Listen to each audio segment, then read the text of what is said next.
بسم اللہ الرحمن الرحیم۔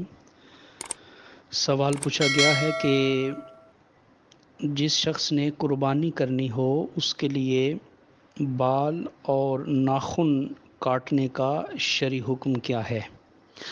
جواب یہ ہے کہ جس شخص نے قربانی کرنی ہو اس کے لیے مستحب ہے کہ وہ قربانی ہونے تک نہ تو اپنے ناخن تراشے اور نہ ہی جسم کے بالوں کو کاٹے۔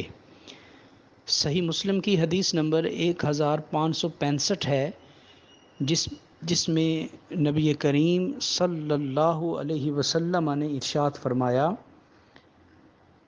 کہ جو شخص قربانی کرنے کا ارادہ کرے تو اسے چاہیے کہ یکم ذی الحج سے لے کر قربانی کرنے تک فلا یأخذن شعرا ولا یقلمن ظفرا، نہ تو وہ اپنے ناخن کاٹے نہ اپنے بال کاٹے۔ تو اس لیے قربانی کرنے والے کو قربانی کا جانور ذبح ہونے تک ان چیزوں کی پابندی کرنی چاہیے، مگر یاد رہے کہ یہ حکم جو ہے یہ کوئی فرض یا واجب حکم نہیں ہے، یہ مستحب حکم ہے۔ کر لو تو ثواب ہے، نہ کرو تو گناہ کوئی نہیں۔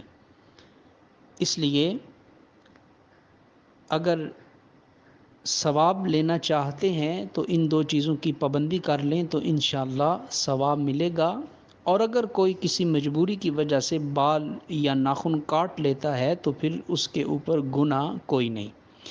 واللہ اعلم بالصواب۔